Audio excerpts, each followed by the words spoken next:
Hey friends, you're listening to Why This, a podcast where a couple of food scientists learn why people love the things that they love. Today's topic, cottage cheese.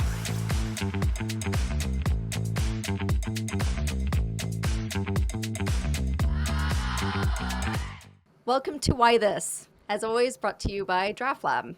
DraughtLab helps food and beverage producers improve the taste and quality of their products with best-in-class sensory software, tools, and training. Visit DraughtLab.com to learn more or reach out to us on social media if you're interested in becoming a better taster. I'm your host, Lindsay Barr, with my co-host, Matt Conyer. Matt, why on earth are we talking about cottage cheese today? I was asking myself that same question, but apparently cottage cheese is having itself a moment on both social media and online. And I was taking a look at some stats before this, and the search term cottage cheese on Google has hit a 25-year high as far as its relevancy. So people are clearly interested in the topic, but it's not one that we've really come across in our sensory travels, right? Yeah, I mean, we've worked with cheese and butter, other dairy products, but cottage cheese has not been on our radar until this moment. And I love that. I was just kind of scrolling through TikTok and I saw a bunch of cottage cheese videos. And honestly, it made me really excited about cottage cheese. Yeah, and we should probably mention one other thing, which is when we first brought up this topic, the people that we brought up was not experts. It wasn't people from the industry. It was our dads. And even in talking to other people, it seems like dads have been kind of holding it down for cottage cheese for a while. So we thought it was interesting to kind of get that perspective on this topic in this episode. Hence our special guest today. Yes, so we decided to ask my dad to join us. I know him as Dad. Other people know him as Douglas Barr, former attorney at law, current table tennis player and cottage cheese lover, amongst other things.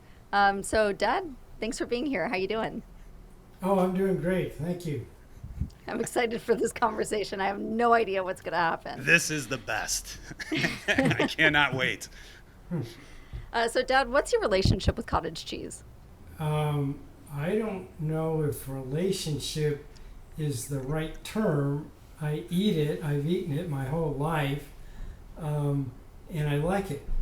A week ago when DraughtLab invited me to this, I was asked to make a list of 3 reasons why I'm passionate about it, and I did that, and I can tell you that if you want to know. Sure, great. Well, I mean, that's a really good segue. We did ask you to come up with your top 3 reasons why cottage cheese is a thing that people love and are passionate about. So why don't you just hit us with your first reason? Okay. Well, these are my reasons. I can't speak for other people, of course. Sure.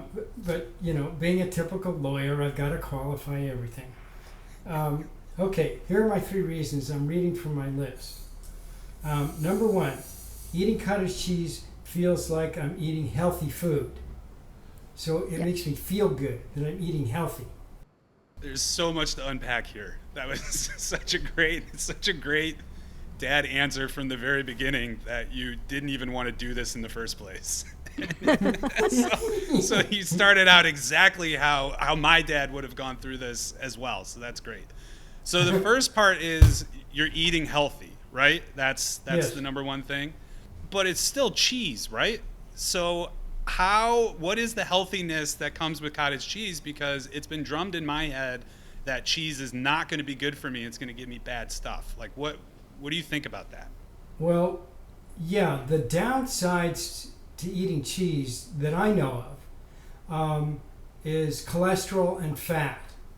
But the downsides are outweighed by the upsides, in my opinion, if you eat the right type. Does that answer your question? It does. Now, when I think of cottage cheese and my dad eating cottage cheese, it was always a little bit later at night, and we're talking years ago, and it would come out of the fridge, and it was never high quality cottage cheese, and it was always kind of that just like unnamed tub. So what is it? What makes a good cottage cheese to you then? What makes a high quality one? Oh, well, that's easy to answer because since I've eaten it for 50, 60, 70 years, I've eaten the bad stuff, the good stuff in between. And yes, when I was much younger, we didn't have the choices that we do today.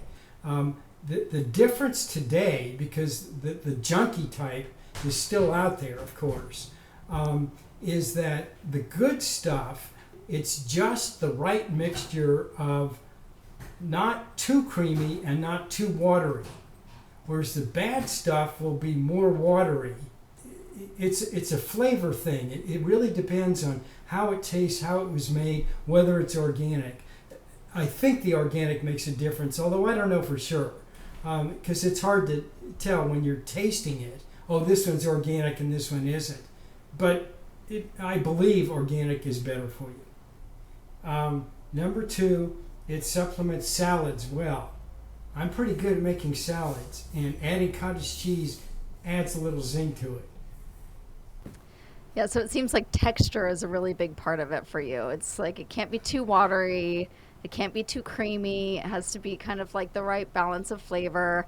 As I was kind of scrolling around on TikTok earlier, I saw that a lot of people were blending their cottage cheese and essentially kind of making it into like a creamy product that you could use to bake bread or to kind of spread on toast. And it essentially takes away the curdles. It takes away all of the individual kind of like pieces to cottage cheese.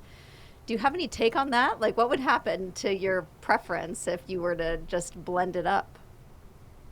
No, I'm not interested in blending it up. That destroys the purpose of it. The purpose is to taste the little chunks and the way it really tastes. And if I want something creamy on toast, like you said, then I'll put peanut butter or melted cheese or something like that, but not cottage cheese. That's not the right way to eat it, I don't think. Right. So the texture is part of the value add. So Yes. when you open the tub, do you have to do the little mix to kind of because you're right. I do remember it being a lot more water, like more water in it a long time ago, and there's always kind of that mix in the beginning as like a thing. Do you mix it into a texture and then put it, like you said, you put it on salads? Is that like the move? Well, let me give you two answers. One is there are types out there that have pineapple in them or strawberries or other fruit prepackaged that way. I do not like those. I do not eat those. I am passionate about that because they have stuff added to it that I don't like, and the fruit doesn't taste that good, and then the cottage cheese doesn't taste that good. So that's the wrong way to go. You need it in its pure form. Secondly, when I open the tubs, to directly answer your question, sometimes the tub needs stirring, yes. Sometimes it doesn't. It may be pre-stirred. That type I like better. But thirdly, even though you didn't ask, when I open the tub, the first thing I look for is mold. And frequently that happens. Even the organic, even the stuff that has a use-by date way out there in the future. And it's a major disappointment. And so when I eat it and I put the lid back on, I'm real careful to put it back in the fridge right away to preserve it so mold doesn't get on it. Of course. Yeah. Actually, one of the things that I remember most about growing up in the same house as you is the sound of you vigorously shaking your dairy products to homogenize them. Like vigorously shaking your yogurt. You would shake your yogurt containers for like 5 minutes. And my sister and I would be like, it's fine. It's shaken. It's fine. Do you do the same thing with cottage cheese? I would imagine that could kind of get a little messy. Do you do the No. vigorous shaking of the container? No, no. Like I said, nowadays, because I'm very careful about which brand and type I buy, I just open it right away. And if it's pre-stirred, I don't need to do anything. If it's not pre-stirred, then yeah, I'll stir it a little bit with a spoon, but I won't do the vigorous shaking that you grew up with. I'm sorry if that bothered you. So we talked a decent amount about the different occasions that you would want to use cottage cheese. So salads on your lunches, little snack, that kind of thing. But one of the things that I've been noticing with the resurgence of the excitement for cottage cheese is marketing companies have been marketing it in a bunch of different ways. Like you can eat it here and there, and all these different kind of use occasions are coming up. So I want to play a little game with you, Dad, and I'm going to give you a bunch of occasions, and I want you to say yes or no. Just a really rapid fire yes, no. Are you ready? Okay. All right. Ready. So the movie theater. Would you eat cottage cheese at the movie theater? No way. Picnic. Yes. Barbecue. Yeah. So if it's sitting out on the table at a picnic or a barbecue amongst all the other stuff, are you going for the cottage cheese? Well, it wouldn't be my first preference, but if there were a salad also, yeah, I'd go for it to put it in the salad. Yep. Got it. How about at a sports game?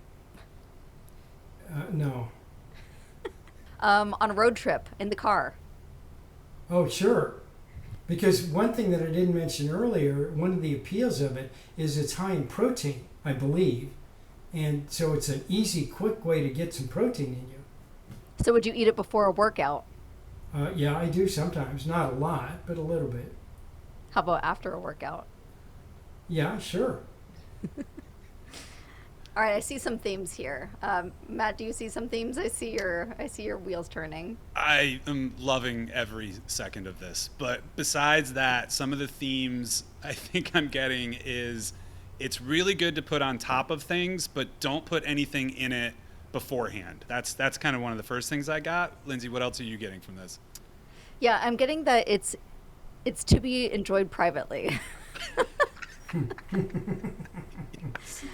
Any kind of use case that's in public is not appropriate. So this is a private indulgence. That is such a good insight because it makes sense that we've seen our dads eat it in private moments, but we've never seen anyone else eat it outside of it. So that Right. I get it. So what does that say about, I guess, if you're posting on social media, it's your private moments that you're putting out there, and it just was a matter of time before a cottage cheese was going to get in it. I guess marketers should have known this. I can't believe what else TikTok will bring to us.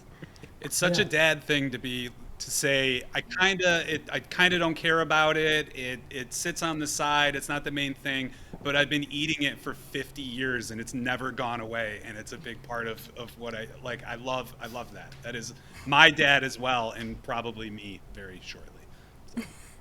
Things to look forward to. Yeah. Well, thank you, Dad, for being on here. It was a real joy, a real pleasure. And for everyone joining, thank you for listening today. And I hope you all learned something. Why This is produced by the team at DraughtLab, where we help companies demystify consumer experiences through flavor analysis. To learn more, reach out through our website, and of course, subscribe, follow, do all the things that you should do to remain a part of the conversation. Thanks for being here.